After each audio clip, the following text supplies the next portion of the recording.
నానా బీభత్సం సృష్టించబడింది. అట్లాంటివి ఉమ్. వద్దని కదా. అలాంటి కాకూడదన్నప్పుడు మనము హరికేన్ కోసం మీరు నేను ఎంతకాలం పరిగెత్తాం మీకు తెలుసు. అవునవును. అవునా? మీరు ఎన్నిటికి వచ్చారు, వాటిలో పాల్గొన్నారు, అన్ని చేశారు. సో అది మీకు అనుభవపూర్వకంగా మీకు తెలుసు. వాటిని మనం అతివృష్టి కాకుండా ఆపాం. సో అవును. దేర్ ఫోర్ ఇలాంటివన్నీ చేయటం మూలంగా ఈ విహిత కర్మలు అంటారు. వేదం విధించబడింది, వేదంచే విధించబడింది.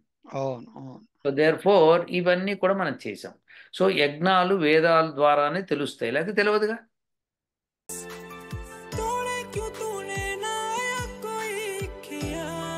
వీళ్ళు మరి అంటే ఇప్పుడు మీరు ఆ, భగవద్గీతని కరెక్ట్గా జస్ట్ భగవద్గీతని ఫాలో అయ్యే వాళ్ళు ఎవరైతే ఉంటారో ఉమ్. వాళ్ళు మరి ఈ పాయింట్ క్యాచ్ చేయకుండా ఉత్త, ఆ, మిగతా నాన్ అగ్నితోటి ఉన్నవే యజ్ఞాలను ఎట్లా అనుకుంటున్నారు అని. అది వాళ్ళకి అనుకూలం అదే. వాళ్ళు ఇప్పుడు ఇప్పుడు జ్ఞానయజ్ఞం ఉందండి. జ్ఞానయజ్ఞం అంటే ఏంటంటే ఒకళ్ళనొక శ్లోకం కానీ అసలు మంత్రాన్ని కానీ వాడు కరెక్ట్ అర్థాలు పెడుతున్నాడా, దాన్ని పెట్టి దాన్ని బట్టి వాడు కింద అది రాస్తున్నాడా అనేది డిస్క్రిప్షన్ మనకి ఎవరికి తెలియదు. సో వీళ్ళకి సంస్కృతం తెలియక అది చదివితే అందులో ఏ నాన్ సెన్స్ ఉంటే అదంతా వీళ్ళు పెట్టుకుంటే కష్టం కదా. కష్టమే. కానీ దాన్ని ఖండించటం ఇప్పుడు ఇప్పుడు మనం శాస్త్రార్థానికి పిలిచి కూర్చోబెట్టి ఖండించాలి. మా ఇప్పుడు వాళ్ళు ఒక వాళ్ళు రారు. అది కూడా చూస్తున్నాం కదా సార్, ఇవాళ రోజు రారు. ఎందుకంటే వాళ్ళకి మనసుల్లో ఎక్కడో తెలుసు ఇది ఏదో తప్పు ఉండొచ్చు అని చెప్పి, బయటికి చెప్పకపోయినా కూడాను. అందుకని ఇప్పుడు వీళ్ళే కాదు, ఇప్పుడు మేము క్రిస్టియన్ మిషనరీస్ తోటి కానీ మాకు ఉన్న గోల ఇదే కదా. వాళ్ళు ఒక స్టేట్మెంట్ పడేస్తారు, వీళ్ళకి రా మీరు చెప్తున్నంత తప్పు అంటారు. పోనీ రారా శాస్త్రదానికంటే రారు మళ్ళీ.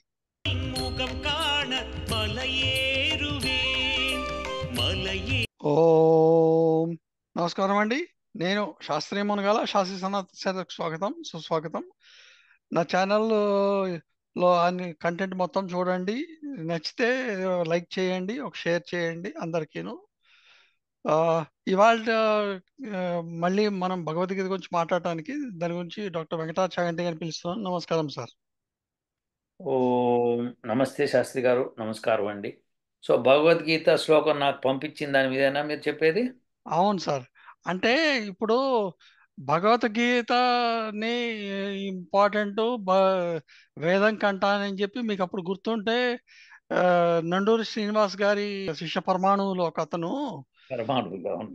ఆ, ఒక అతను సుబ్బారావు గారు అని చెప్పి ఆయన చెప్పాడు అప్పుడు మీకు గుర్తుంటే. అవును. కృష్ణుడు వే- ఇదేంటి వేదం చేయించమన్నాడు, you should rise above Vedas అని అన్నాడు. అవును. అవును. ఉపనిషత్తుని అందుకని తీసుకొచ్చాడు పిక్చర్ లోకి అంటూ చెప్పాడు కదా. దాని మీద వీడియో మనం చేసాము, మనం దాన్ని వీడియో ఎక్స్ప్లెయిన్ చేసాం. చేసాము. ఇంకొంచెం క్లారిటీ కోసం నాకు ఇంకొక మంచి మంత్రం దొరికిందనమాట. థర్డ్ చాప్టర్ లో నుంచి యా, థర్డ్ చాప్టర్ 14. 14వ శ్లోకంలో నుంచి అనమాట. సో చూపించండి దాని ఫస్ట్. Yeah yeah. యా అది చూపిద్దాము. యా, చూపిస్తే అప్పుడు అసలు దాని గురించి నేను మాట్లాడగలిగితే. కనిపిస్తాం సార్.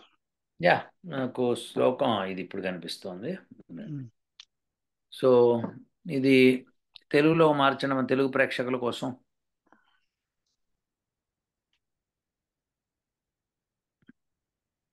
యా. అన్నాద్ భవంతి భవంతి భూతాని భూతాని పర్జన్యదన్న సంభవ, యజ్ఞాద్ భవతి పర్జన్యో యజ్ఞ కర్మ సముద్భవ. ఇది. సముద్భవం. So yeah. ఇది అన్నాద్ భవంతి, అన్నము నుండి జీవించి ఉండుట అంటే అన్నం మూలంగా జీవితం ఉంటుంది, అంటే జీవులు బతుకుతారు. బతుకుతారు. భూతాని ప్రాణులు, వర్షముల వలన ధాన్యము అన్నము సంభవం అవుతుంది. యజ్ఞములు చేయటం నుండి కలుగును ఏంటి? వర్షం. వర్షం. అవును. యజ్ఞము కర్మ నిర్దేశింపబడిన కర్తవ్యములు, విహిత కర్మలు జనించును. సో కొద్దిగా స్క్రోల్ అప్ చేయండి. యా. సమస్త జీవులు ఆహారం మీద ఆధారపడి జీవిస్తాయి మరియు వర్షంల వలన ఆహారం ఉత్పన్నమవుతుంది. యజ్ఞములు చేయటం వలన వానలు కురుస్తాయి మరియు నిర్దేశింపబడిన కర్తవ్యములు, విహిత కర్మల ఆచరణతో యజ్ఞం జనిస్తుంది. ఉమ్. ఇక్కడ శ్రీకృష్ణుడు ప్రకృతి చక్రాన్ని వివరిస్తున్నాడు. వర్షం వలన ధాన్యం ఉత్పన్నమగును. ధాన్యం భుజింపబడిన రక్తముగా రూపాంతరం చెందుతుంది. రక్తం నుండి వీర్యం జనించును. వీర్యమే మానవ శరీరానికి బీజము. మానవులు యజ్ఞములు చేస్తారు. వీరిచే ప్రీతి నొందుట దేవతలు వర్షాలు కురిపిస్తారు. అలా ఈ చక్రం కొనసాగుతూనే ఉంటుంది. సో ఇంకా తీసేయచ్చు మీరు ఇది. సో ఇది వాళ్ళ వెబ్సైట్ నుంచే చెప్తున్నాం కాబట్టి మిగతా వాళ్ళకి డౌట్లు ఉండకూడదు. ఏదైతే ఆ, మనం సొంత కవిత్వం చెప్పామనుకుంటారు. అవును అవును. ఇప్పుడు ప్రస్తుతం ఏంటంటే ఈ చక్రం ఏంటంటే కర్మ చేయటం మూలంగానే యజ్ఞం చేయగలుగుతారు కర్మతోని. ఎస్. విహిత కర్మలు. విహిత కర్మలు అంటే ఏంటంటే వేదము విధించబడిన కర్మలు అంటారు. అవును సార్. వేదము చే విధింపబడే కర్మలు చేయటం మూలంగా యజ్ఞం చేయడం జరుగుతుంది. అవును ఆ సార్. యజ్ఞం చేయటం మూలంగా వర్షాలు పడతాయి. అవును సార్. వర్షాలు పడటం మూలంగా భూమిలో పంట పండుతుంది. ఆ పంటని తినడం మూలంగా జీవితం సాగుతుంది. జీవించగలుగుతాము. ఎగ్జాక్ట్లీ. మళ్ళీ తిరిగి రొటీన్‌గా మళ్ళీ పిల్లలు పుట్టడం, మళ్ళీ ఇదే తంతు జరుగుతుంది. సో, ఇప్పుడు ఈ శ్లోకం యొక్క ముఖ్య తాత్పర్యము కర్మ చేయటం. విహిత కర్మలు. ఉమ్, విహిత కర్మలు చేయమని చెప్తున్నాడు శ్రీకృష్ణుడు. సో, అది వేదం విధించిన కర్మలు. అవును. ఇది చేయటం మూలంగా నీకు యజ్ఞాలు చేయడం సంభవం అవుతుంది. లేదా సంభవం కాదు. విహిత కర్మలు కదా! వృత్తి కర్మలు కాదు కదా! అంటే విహిత కర్మలు దీనికి తేడా ఏమిటి సార్?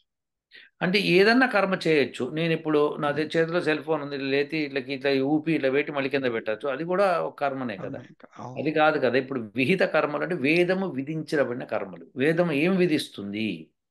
అది ఇంపార్టెంట్. ఇది మీరు విహిత కర్మ అని ఎట్లా అంటున్నారు? విహిత కర్మలు అంటే ఏ శాస్త్రంలో అన్నా సరే వేదం విధించినవే. ఓ, విశిష్టముగా హితమునర్చు కర్మలన్నమాట. ఓ, ఓకే. సో విహిత కర్మలు. ఓకే. సో ఇవన్నీ కూడా వేదం విధించబడినవి. వేదం చే విధించబడినవి. ఓ, ఓకే. ఓకే. సో ఇది చక్రం అన్నమాట. అయితే ఇప్పుడు యజ్ఞము చే చేస్తేనే మీకు వర్షాలు పడతాయా అంటే యజ్ఞం చేయకుండా ఎందుకు పడవు? ఎక్కడో యజ్ఞాలు చేయట్లేదు. ఎక్కడో బ్రాజిల్‌లో యజ్ఞం చేయట్లేదు అక్కడ పడుతున్న వర్షము. ఎక్కడో ఆస్ట్రేలియాలో చేయట్లేదు అక్కడ పడుతున్న వర్షము అంటే అది కాదు దీని అర్థం. దీని అర్థం ఏంటంటే యజ్ఞం ఎక్కడ చేసినాను యజ్ఞం మూలంగా వర్షం తథ్యము. నంబర్ 1. నంబర్ అవును. 2 యజ్ఞం లేకుండా వర్షాలు కొంతకాలం పడొచ్చు. కానీ ఎప్పుడైతే వర్షాలు పడవో అప్పుడు యజ్ఞం ద్వారానే మళ్ళీ వర్షం తెప్పించు అని చెప్తున్నారు. సకాల టైంలో కావాల్సిన వర్షాల కోసం. కావాల్సినప్పుడు కూడా వర్షాలు ఇప్పుడు అకాల వర్షాలు పడుతున్నాయి. ఇప్పుడు చూడండి కొంపలు మునిగేటట్టుగా కేరళలో ఇప్పుడు అవునండి. వాయనాడులో పడి కొండ చర్యలు విరిగి పడిపోయి మొత్తం నానా బీభత్సం సృష్టించబడింది. అట్లాంటివి ఉమ్. వద్దని కదా. అలాంటివి కాకూడదన్నప్పుడు మనం హరికేన్ కోసం మీరు నేను ఎంతకాలం పరిగెత్తాం మీకు తెలుసు. అవునవును. అవునా? మీరు ఎన్నిటికి వచ్చారు, వాటిలో పాల్గొన్నారు, అన్ని చేశారు. సో అది మీకు అనుభవపూర్వకంగా మీకు తెలుసు. వాటిని మనం అతివృష్టి కాకుండా ఆపాం. సో అవును. దేర్ఫోర్ ఇలాంటివన్నీ చేయటం మూలంగా ఈ విహిత కర్మలు అంటారు. వేదం విధించబడింది. వేదంచే విధించబడింది. అవును. అవును. సో దేర్ఫోర్ ఇవన్నీ కూడా మనం చేసాం. సో యజ్ఞాలు వేదాల ద్వారానే తెలుస్తాయి. లేకపోతే తెలియదుగా. యజ్ఞం ఎలా చేయాలో చెప్పలేదు ఎక్కడ అందులో. అవును. అది వేదంలో అయితే స్పష్టంగా యజ్ఞం ఎలా చేయాలో చెప్పారు.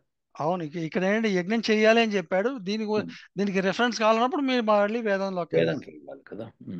సో ఇప్పుడు మనకి ఏంటంటే దీన్ని మనం కొద్దిగా అనలైజ్ చేస్తే ఇప్పుడు యజ్ఞము అన్నది వేదంలో విధించబడిన విహిత కర్మ.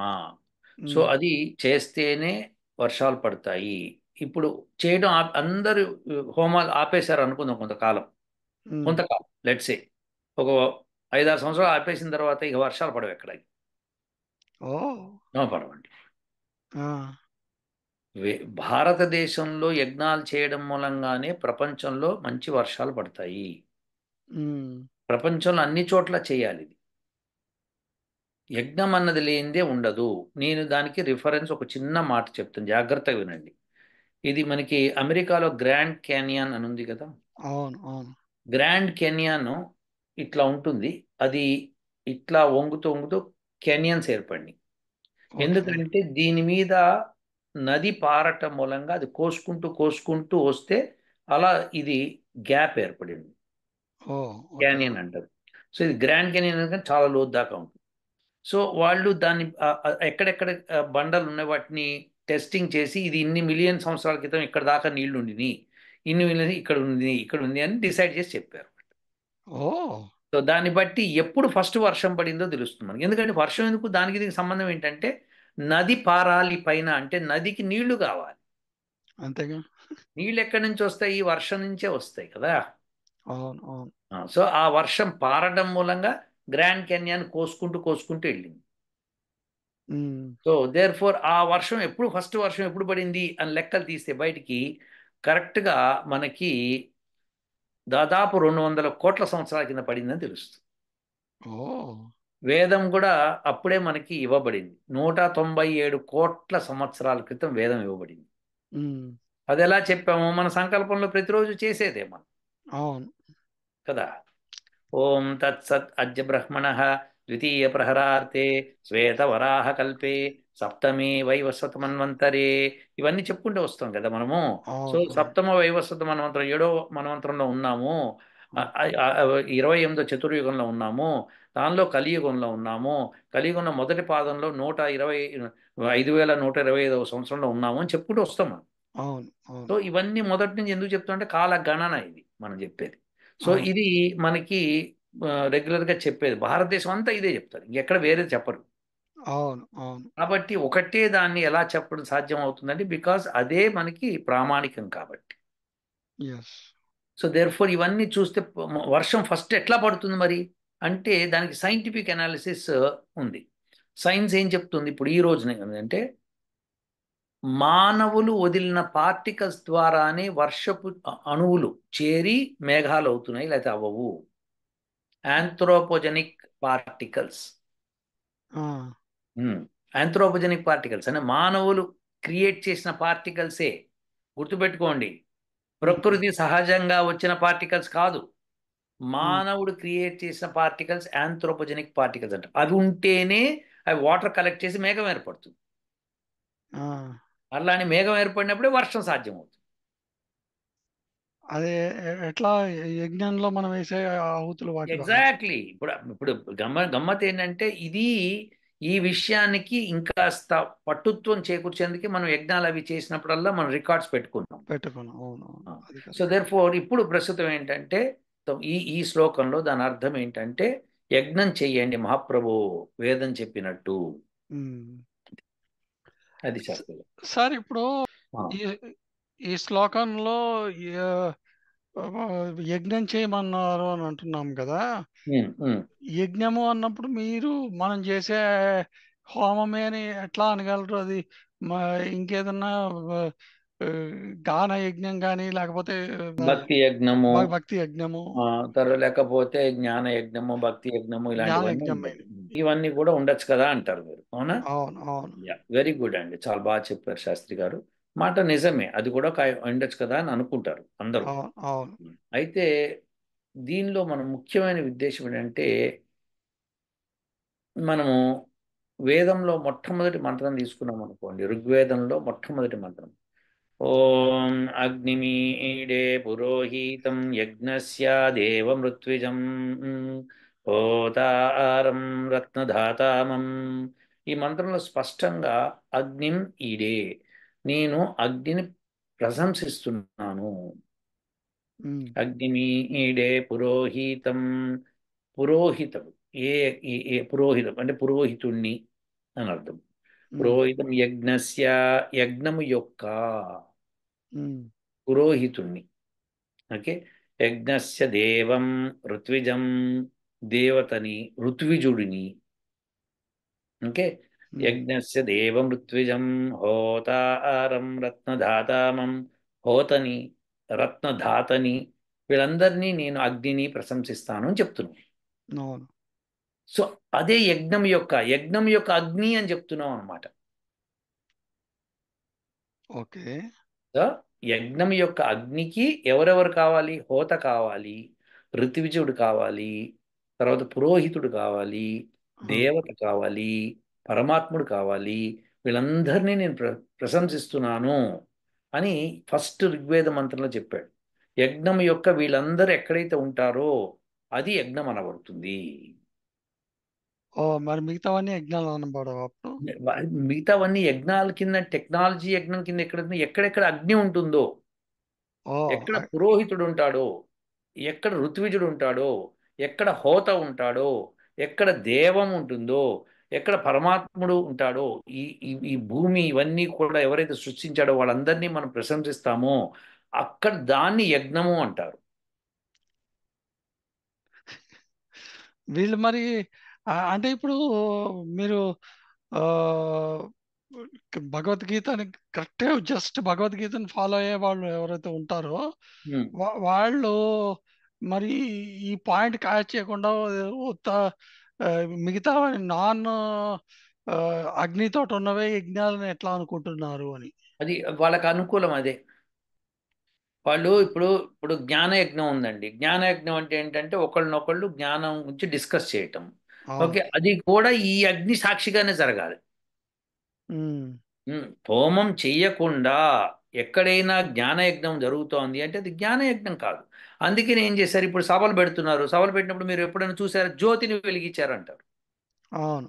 అంటే అగ్ని. అవును. సో అగ్ని ఉంది కదా ఇక్కడ అని చెప్పడం అనమాట. అలా వాళ్ళు ఒక ఉపమా అలంకారంలో చెప్తున్నారు కదా, సరిపోదు అది. ఉమ్, యజ్ఞం చెయ్యాలి, అప్పుడు వచ్చి మాట్లాడాలి, సభ పెట్టాలి. అందుకనే పెద్ద పెద్ద యాగాలు అవి జరిగినప్పుడు ఆ యాగాలు అప్పుడు జరిగేది ఏంటి, సామవేద గానం. అవును. అవును. మన అవును. సామవేద గానం బాలాజీ గారు చక్కగా సామవేద గానం. సో అవును. అది, సో గాన యజ్ఞం జరుగుతుంది. తర్వాత అక్కడ మన ఏమంటారు, కూచిపూడి నృత్యం చేయించాం మనం. అవునవును. అలానే ఆ తర్వాత ఎవరెవరితో పాటలు పాడించాం మనం. అవును. అవునా? సో వచనాలు చెప్పించాం మనం, ఆశీర్వాదం ఇప్పించాం మనం. సో అవును. ఇవన్నీ జరిగేవి, ఇవన్నీ యజ్ఞాలే కదా మరి. ఈ యజ్ఞంలో పార్ట్ అన్నమాట ఇది. బట్ ఇప్పుడు పురోహితుడు అంటే ఎవరు ఇందులో, ఈ మంత్రంలో పురోహితుడు అంటే పురస్ అంటే ముందుండి హితము చేయవాడు. ఉమ్, ఈ ముందుండి హితం చేయవాడు ఎవడు, ఎవడైనా కానీ మనకి ముందుండి హితం చేసేవాడిని పురోహితుడు అన్నారు. ఉమ్, సో ముందుండి అంటే అన్నిటికంటే ముందుండి అంటే మనకి తెలియకంటే ముందరమే వాళ్ళకి తెలవడం అన్నది జరుగుతుంది. వాళ్ళని జ్ఞానులు అంటాం కదా. అవును. సో వాళ్ళు పురోహితుడు.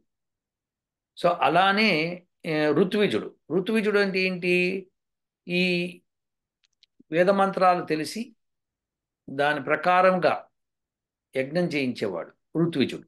అవును. హోత ప్రత్యేకించి ఋగ్వేద మంత్రాలన్నీ తెలుసుకున్నవాడు. వాడు అవును. సో ఇవన్నీ కూడా కొన్ని ఉన్నాయన్నమాట. సో వీటన్నిటిని పెట్టుకొని మనం ముందుకెళ్ళాలి. సో వీళ్ళందరూ కూడా ఇప్పుడు ఋగ్వేద మంత్రాలు తెలుసు కదా అని ఇంకా ఆయనకి జ్ఞానం లేదా అంటే జ్ఞానం ఉంది కాబట్టి మంత్రాలు చదువుతున్నాడు ఆయన. సో అంతే. జ్ఞాని. సో ఇప్పుడు అవును. మీరు మొన్న ఒకసారి వీడియో చేశారు, ఒక ఘనపాటితో చేశారు. అవును. ఆయన ఋగ్వేద మంత్రం ఘనపాటి. అవును. అవునా అవును. కదా. సో అవును. ఆయన ఘనపాటి కాబట్టి ఆయన జ్ఞానవంతుడు. ఉమ్, సో ఆ జ్ఞానంతో ఆయన అక్కడ సభలో మాట్లాడతాడు. హోమం అయిపోయిన తర్వాత యాగం యజ్ఞం అయిన తర్వాత మాట్లాడతాడు ఆయన. అవును. అవును. సో మాట్లాడాలి. అట్లనే సుబ్రహ్మణ్య. సుబ్రహ్మణ్య అంటే ఏమిటి, సామవేదంలో ఒక పార్ట్ అనమాట ఇది. ఓ. ఆ, సో వాళ్ళనే ఘనపాటలు అనాలన్నమాట. ఉమ్, సో ఓకే. ఇదంతా ఏంటంటే ఈ ఇది తెలిసిన వాళ్ళు ఎవరైతే ఉంటారో వాళ్ళందరూ కూడా ఆ సభలో ఉంటారు. అది సో అందుకని యజ్ఞము అంటే పెద్ద కార్యక్రమం. అవును. మనం అందరినీ పిలిచి మనం అదే చేసాం. అవును. మనం గుర్రాలని తీసుకొచ్చాం. సో అవును. ఇవన్నీ కూడా మనము ఒక ప్రాసెస్ నడిపించాం మనం. అవును. ఇది ఒక గొప్ప చర్య. దీని ఆనందంగా అసలు దాన్ని పార్టిసిపేట్ చేస్తే అటువంటి యాగాలు యజ్ఞాలు చేయటం అన్నదే విహిత కర్మల్లో ఒకటి. అవును. అవును. అలా కాకుండా ఏదో చేశామా చేశామా అన్నట్టుంటే కుదరదు. మనం నిత్యం ఇంట్లో చేసుకునేది దైవయజ్ఞం. అది మనము ఒక్కళ్ళమే కూర్చొని చేయటమో, భార్యాభర్తలు ఇద్దరు కూర్చొని చేయటమో, భార్యాభర్తలు పిల్లలు కూర్చొని చేయటమో జరిగేది దైవయజ్ఞం, నిత్యము అవును. చేసేది నిత్యయజ్ఞాలు. అవును. కానీ ఇటువంటి మహాయజ్ఞాలు ఏవైతే ప్రకృతి కోసం, ప్రపంచ శాంతి కోసం చేస్తుంటామో వాటిలో వీళ్ళందరూ పార్టిసిపేట్ చేయాలి. అక్కడ నృత్యం జరగాలి, ఉమ్, సామవేద గానం జరగాలి, జ్ఞాన బోధ జరగాలి, మంచి భోజన కార్యక్రమాలు ఉండాలి, దాన ధర్మాలు ఉండాలి. యజ్ఞము అంటే యజ్ ధాతువుతో వస్తుంది. యజ్ అంటే దానము. అవును. ఎక్కడైతే దానం ఇవ్వబడుతుందో, ఏ కార్యక్రమంలో అయితే అగ్ని ఉండి దానం ఇవ్వబడుతుందో, ఏ కార్యక్రమం అయితే పురోహితుడు ఉండి దానం ఇవ్వబడుతుందో, ఏ కార్యక్రమంలో దేవతలకి దానం ఇవ్వబడుతుందో, ఏ కార్యక్రమంలో ఋత్విజుడు ఉండి దానం ఇవ్వబడుతుందో, ఏ కార్యక్రమంలో హోత ఉండి దానం ఇవ్వబడుతుందో అవన్నీ అగ్నితో కూడుకున్నవి. అర్థమైంది. అగ్ని లేనిదే యజ్ఞం లేదు. ఇప్పుడు సార్ టెక్నాలజీ ఉందనుకోండి, టెక్నాలజీలో కూడా అగ్ని ఉంది. అవును, అవును. ఉమ్. సో ఏ కార్యక్రమం అన్నా సరే మనకి అగ్నితో కూడుకున్నవన్నీ యజ్ఞాలే. సార్ మరి ఇప్పుడు ఈ ప్రవచనకర్తలు, I don't want to name any one single person, కానీ ఏ ఏ ప్రవచనకర్త అయినా మరి యజ్ఞం ఇంపార్టెన్స్ చెప్పకుండా మిగతావన్నీ పురాణాల ఇంపార్టెన్స్ ఇవి ఎందుకు చెప్తాడు జనాలకు చెప్పేటప్పుడు? ఎందుకంటే వాళ్ళు ఎప్పుడు చేయరు కాబట్టి యజ్ఞం. ఉమ్. వాళ్ళు చేస్తేగా చెప్పడానికి. వాళ్ళు చేయాలి కదండి శాస్త్రి గారు. సరే, వాళ్ళు చేయరు. నేను ఆ. చేయకపోయినా కనీసం చెప్పడానికి అయితే ఏముంది సార్? అంటే చేయకుండా what you do that you preach. అంటే నేను ఇవాళ యజ్ఞాలు చేస్తున్నా అంటే అది మిమ్మల్ని చూసే చేస్తున్నాను, అది ఒప్పుకుంటాను, నేను కాదన్ను. కానీ అట్లా కాకుండా కూడా చేయొచ్చు కదా అట్లీస్ట్. జనాలు చెప్తే ఎవరో ఒకరు, ఆ, ఎలా కొ- చెప్తారండి? ఎలా ప్రీచ్ చేస్తారు? నువ్వు ప్రాక్టీస్ చేయండి, ప్రీచ్ ఎట్లా చేస్తావు? ఉమ్, అది వాళ్ళకి తెలుసు, అడుగుతారు వెంటనే, పబ్లిక్ నుంచి అడుగుతారు, ఏమయ్యా నువ్వు ఎన్ని యజ్ఞాలు చేసావు, నేను చూస్తూనే ఉన్నావు, రోజు మా ఇంటి పక్కనే ఉంటావు, నువ్వు ఎప్పుడు చేసినావు అంటారు. అలా. ఉమ్. సో ఇప్పుడు ఏంటంటే ఏ విషయం ప్రీచ్ చేయాలన్నా మనకేంటంటే అర్హత ఉండాలి కదా అని ఉంటుంది అనమాట. అంటే గుళ్ళల్లో చేస్తుంటుంటారు కదా సార్ యజ్ఞాలు. వాళ్ళు వేరు కదా, మీరు ప్రవచనకర్తలు అంటున్నారు కదా. అవును, వీళ్ళు చెప్పొచ్చు కదా, గుళ్ళల్లో చేస్తున్నారు, నేను ఆ చేస్తున్న వాటిని చూసి మీరు చేయొచ్చు అని చెప్పొచ్చు కదా అని చెప్పి. అప్పుడు వాళ్ళు చేస్తే వాళ్ళు అట్లా చెప్తారు అని చెప్పాలి అప్పుడు. ఆ, తను స్వయంగా చెప్పలేడు కదా. అక్కడ మరి చెప్పాలంటే వాళ్ళకి మళ్ళీ మరి ఏమి అందుకని ఇబ్బందులు వస్తాయి? మంత్రాల్లో మనకి మంత్రాలు ఆహుహు అని వస్తుంది. ఆహుహు అంటే పండితులు చెప్తారు అని చెప్పడం. ఉమ్, సో అవును, ఇప్పుడు ఏంటంటే ఇప్పుడు ఇలాంటివన్నీ మనకి మంత్రాల్లో స్పష్టంగా వివరించబడింది. సో అవును. ఏదన్నా శాస్త్రి గారు ఒకటి గుర్తుపెట్టుకోండి, యజ్ఞయాగాదులు చేయకుండా ప్రపంచం శాంతియుతంగా ఉండదు. సమస్య లేదు ఇందులో. అది విహిత కర్మల్లో మొట్టమొదటిది. అది చేసి తీరవలసిందే. ఎప్పుడు వీలైతే అప్పుడు. ప్రతిరోజు మీకు కుదరలేదు, ఓకే, ఎప్పుడు వీలైతే అప్పుడు చేయండి. యా. చేస్తూ చేస్తూ మీరు ప్రతిరోజు చేసుకునే కార్యక్రమాలు సెట్ చేసుకుంటారు. కరెక్టే. ఉమ్. సో అది శాస్త్రి గారు. సో ఈ శ్లోకం యొక్క అర్థం బాగా తీసుకొచ్చారు, మంచి శ్లోకం పట్టుకొచ్చారు. ఇలా మీరు భగవద్గీత అంతా వెతికితే వేదం గురించి స్పష్టత ఉంటుంది. వేదం ఎంత ముఖ్యమైనదో అందులో ఉంటుంది. ఇప్పుడు నేను చ- ఒకటి నుంచి మూడో చాప్టర్ దాకా వెళ్ళాను సార్, నాకు చాలా దొరికాయి. అటు ఉమ్. ఇంకా వెళ్తే ఇంకా దొరుకుతాయి. మరి వేదం గురించి ఇంత ఆ, కృష్ణుల వారు ఇంత చేసినప్పుడు, ఉమ్, ఆయన మహాయోగి, గొప్ప యోగి ఉమ్. ఉమ్. శ్రీకృష్ణుల వారు.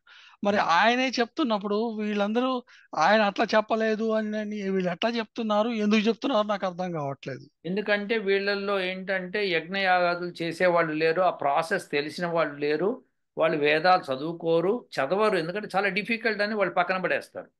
కానీ ఖచ్చితంగా కూర్చుంటే 2 సంవత్సరాలు చాలా నాలెడ్జ్ పెంపొందించుకోవచ్చు. ఆ అవునవును. 2 సంవత్సరాలు వచ్చేది అదే భగవద్గీత అనుకో, శ్లోకాలకి అర్థాలు రాసి పెట్టేశారు అక్కడ. ఆ అర్థాలు చదివేసుకొని మనం ముందుకెళ్ళిపోతే సరిపోతుంది, మనం సంస్కృతం కూడా చదవక్కర్లేదు కదా అని వాళ్ళ బాధ. సార్ ఇవాళ రోజున అదే ఇబ్బంది సార్. ఇన్ అసలు శ్లోకం కానీ అసలు మంత్రాన్ని కానీ వాడు కరెక్ట్ అర్థాలు పెడుతున్నాడా, దాన్ని పెట్టి దాన్ని బట్టి వాడి కింద అది రాస్తున్నాడా అనేది డిస్క్రిప్షన్ మనకి ఎవరికి తెలియదు. సో వీళ్ళకి సంస్కృతం తెలియక అది చదివితే అందులో ఏ నాన్ సెన్స్ ఉంటే అదంతా వీళ్ళు పెట్టుకుంటే కష్టం కదా. కష్టమే, కానీ దాన్ని ఖండించటం ఇప్పుడు ఇప్పుడు మనం శాస్త్రార్థానికి పిలిచి కూర్చోబెట్టి ఖండించాలి. మా ఇప్పుడు వాళ్ళు ఒక వాళ్ళు రారు అది. అది కూడా చూస్తున్నాం కదా సార్, ఇవాళ రోజు రారు. ఎందుకంటే వాళ్ళకి మనసుల్లో ఎక్కడో తెలుసు ఇది ఏదో తప్పు ఉండొచ్చు అని చెప్పి, బయటికి చెప్పకపోయినా కూడాను. అందుకని ఇప్పుడు వీళ్ళే కాదు, ఇప్పుడు మేము క్రిస్టియన్ మిషనరీస్ తోడు కానీ మాకు ఉన్న గోల ఇదే కదా. వాళ్ళు ఒక స్టేట్మెంట్ పడేస్తారు, వీళ్ళకి మీరు చెప్తున్నంత తప్పు అంటారు. పోనీ రారా శాస్త్రదానికంటే రారు మళ్ళీ. ఏమంటున్నా అంటే వాళ్ళకు ఉన్న వితండవాదం చేసే వాళ్ళని మీరు ఏం చేస్తారు చెప్పండి? పిడివాదము వితండవాదం చేసే వాళ్ళని మనము మనం ఒకటి చెప్పగలను, నువ్వు వితండవాదం చేస్తున్నావు, నీకు ఆ జ్ఞానం లేదు, నువ్వు నష్టపోతున్నావు. అవును, నష్టపోవడం గ్యారంటీ అండి. ఇప్పుడు చేయవలసిన సమయంలో హోమాలు అవి చేయకుండా గృహస్థాశ్రమంలో ఉన్నప్పుడు హోమాలు అవును. అవి చేస్తూ ఆ తర్వాత ఇంకా మళ్ళీ ముందుకు వెళ్ళినప్పుడు అక్కడ హోమాలు చేస్తూ బతకాలి. సో ఇది ప్రాసెస్ ఇది. జ- జనాలకి అందరికీ 80 వయసులో అప్పుడు మనం తప్పు చేసామని అనిపిస్తుంది. అప్పటికి ఇట్ ఈస్ అనిపించట్లేదు, 80లో కూడా అనిపించట్లేదు వాళ్ళకి. మీరు ఒకటండి మొండిగా వెళ్ళేవాళ్ళు, ఎందుకంటే వేదం చదివితే తెలుస్తుంది, జ్ఞానం వస్తుంది. వేదం చదవము మేము, అంత మేము కష్టపడలేము మేము. మీకు ఫ్రీగా ఫుడ్ వస్తున్నది, మాకు ఫ్రీగా ఇంటికి అన్ని ఇస్తున్నారు, మీకు ఏం కావాలి మీకు ఇంకా? ఇవన్నీ మేము పోతే భగవద్గీత చదవడమే గొప్ప విశేషం, ఇంకా ఇదెందుకు చదువుతాం? ఇవన్నీ భగవద్గీత ఎవరు చదవాలి? అందరూ చదవాల్సిందే, కానీ అది ఎప్పుడు పర్పస్ఫుల్ ఎప్పుడు వస్తుంది? మీ మనసుకు ప్రశాంతత కోసం మీకు వస్తుంది అది. కానీ అవి దాంతో మీకు అన్ని కార్యక్రమాలు విహిత కర్మలు నిండవు కదా. కడుపు నిండదు, కడుపు ఆ, నిండదు. కొంతమంది భగవద్గీత లేదు, మనం అంతా యోగంలో ఉన్నవాడికి ఇక భగవంతుడితో పని లేదు, మనకి ఈ కర్మలతో పని లేదు. కర్మలతో పని లేని రోజు నాడు నువ్వు ఆ మాట మాట్లాడు. నువ్వు రోజు నీ ముడ్డి నువ్వు గడుక్కుంటూ వెళ్తూనే ఉన్నావు, కర్మలతో పని లేదంటే ఎట్లా అన్నట్టు? చెప్పండి శాస్త్రి గారు. రోజు భోజనం కావాలి, రోజు ఉద్యోగం చేయాలి, రోజు అన్నీ చేయాలి. అన్నీ చేస్తూ ఈ అన్- భగవద్గీతలో చెప్పాడు, కర్మలతో పని లేకుండా మనకి ఏ కర్మలు, వేదంలో ఉన్న కర్మలు చేయకుండా మనం మనసుని ఏకాగ్రత చేసి యోగం జాబ్ జాబ్ జాబ్ జాబ్ అని చెప్పుడు పోతాం. అట్లాగా సార్, వీళ్ళు ఇవన్నీ కర్మలు అనుకోవట్లేదు. అండ్ ఆ కర్మల్ని కర్మలు ఇంకా అనుకోవటం కాదు, తప్పది. ఇప్పుడు ఇప్పుడు ఇందులో స్పష్టంగా వచ్చింది కదా. అవును, అవును. అండ్ అది అండ్ కాకుండా ఇంకోటి ఏంటంటే ఆ ఆ కర్మలు ఎవరిలో చేసి వాళ్ళు కూడా చేయలేదనుకోండి, అప్పుడు మీకు ఈ కర్మ చేయడానికి కూడా మీకు ఉండదు ఓపిక. ప్రస్తుతం ఒకటండి, వేదం చెప్పిన కర్మలు చేసిన వాడికే యోగం అభ్యసించడానికి మనస్సు వంగుతుంది, అవును, లేకపోతే వంగదు. అవును. నేను బాయ్. పొట్ట నిండి ఒక సన్యాసం డ్రెస్ వేసుకొని హాయిగా కూర్చొని, నాకు మధ్యాహ్నం 12 మంచి భోజనము అవన్నీ వచ్చి దాని పక్కన ఒక స్వీట్ పెట్టి తినిపించి, సాయంకాలం కల్లా మంచి భోజనం ఇస్తే ఇక హాల్లో కూర్చొని 8ంటికి పెద్ద హాల్ కన్స్ట్రక్ట్ చేసి ఇచ్చి ఏసీ రూమ్ పెట్టి వచ్చే భక్తులను అక్కడ కూర్చోబెట్టి కృష్ణ పరమాత్ముడేవం ఇట్లా నేను చెప్పగలుగుతాను. మీకు అర్థమైందంటే ఉపయోగం లేదు. అవును, దట్స్ నో పాయింట్. మాకందరికి ఇది మనశ్శాంతిగా ఉందంటే ఆ ఉంది పోండి, మనం అంతగా నేను చేయలేం. మాకు ఇది సరిపోతుంది, మాకు ఈ ప్రపంచంతో పని లేదు అనుకుంటే ఎవరేం చేయరు. నేను బ్లాక్ అండ్ వైట్ టీవీనే చూస్తారా భయ్, నాకు దీంతో బ్రహ్మాండంగా ఉంది, నీకేం కావాలి? అవును, సినిమా వస్తుందా లేదా, పాటలు వస్తున్నాయా లేదా, నాకు కలర్ టీవీ అక్కర్లేదు, నాకు ఏం అక్కర్లేదు రా భయ్, అసలు టీవీ అక్కర్లేదు, నాకు రేడియో సరిపోతుంది. నిజంగా సార్. జనాలు నాకు రేడియో కూడా అక్కర్లేదు, నాకు గుడికి వెళ్తే సరిపోతుంది. నాకు గుడి కూడా అక్కర్లేదు రా భయ్, ఇంకేం కావాలి? అవును, సో మనిషికి ఎవరికి ఏమీ అక్కర్లేదు అనుకుంటే ఏమీ అక్కర్లేదు. జ్ఞానం, వేదం నుంచి జ్ఞానం పొందిన తర్వాత మిగతావన్నీ అణువుల్లా కనిపిస్తాయి శాస్త్రి గారు. అవును. నిజంగా అంటే నేను ఎవరిని కించపరచట్లేదు, లేకపోతే ఎవరిని తక్కువ చేయట్లేదు, కానీ వీళ్ళకి ఆ, కృష్ణుణ్ణి పూజిస్తూ అన్ని చేస్తున్నప్పుడు ఆయన జగత్కి గురువు. అందుకనే కృష్ణం వందే జగద్గురుం అంటారు. ఆ గురువే చెప్పాడు వేదం గురించి చదవండి, వేదం గురించి నేర్చుకోండి, వేదంలో ఉన్న కర్మలన్నింటినీ చెయ్యండి అని చెప్పి. అవి కూడా చేయము అని అన్నారు అని అంటే ఇంకా ఆ కృష్ణుడే ఆ, వీళ్ళని సేవ్ చేయాలంతే. అంతకు మించి నేనైతే చెప్పలేను. ఏమంటారు సార్? ఎక్కడో ఒక శ్లోకం ఉందనుకోండి, మీరు పిల్లల్ని కనండి అని, వెంటనే ఒక 15 ఏళ్ళ పిల్లవాడు నేను పిల్లల్ని కనాలి అని చెప్తాడా? చెప్పలేడు కదా. అవును, పిల్లలు కనే ముందర ఏం చేయాలి, ఏం అర్హత ఉంది నీకు, ఇవన్నీ తెలుసుకోవాలి కదా.